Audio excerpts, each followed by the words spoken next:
आणि आता एक ब्रेकिंग बातमी आहे। उपमुख्यमंत्री सुनेत्रा पवार ह्या दिल्ली दौऱ्यावर असणार आहेत। सुनेत्रा पवार आज रात्री दिल्लीमध्ये दाखल होणार आहेत। महत्त्वाच्या बैठका होणार असल्याची माहिती समोर येते आहे। उपमुख्यमंत्री सुनेत्रा पवार आज दिल्ली दौऱ्यावर जाणार आहेत अशी माहिती समोर येते आहे। आज रात्री त्या दिल्लीमध्ये दाखल होतील। काही महत्त्वाच्या बैठका पार पडणार आहेत अशी देखील माहिती आहे। उर्वशी खोना आमच्या प्रतिनिधी सध्या आपल्यासोबत जोडल्या गेलेले आहेत। उर्वशी, उपमुख्यमंत्री सुनेत्रा पवार यांचा हा दिल्ली दौरा आहे, कशासाठी नेमका दिल्ली दौरा ठरलेला आहे, काय या संदर्भात अधिकची माहिती आहे?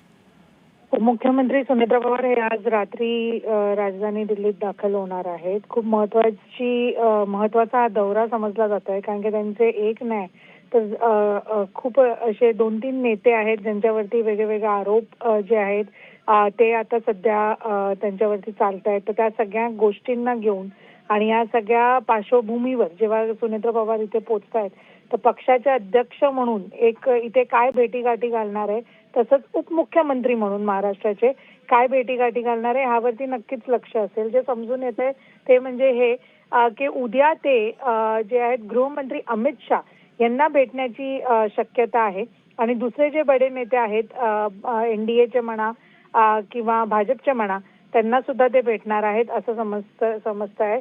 महत्त्वाच्या बैठकी उद्या पार पडणार आहेत हेही समजून येतंय। तर धन्यवाद उर्वशी या सविस्तर माहितीसाठी।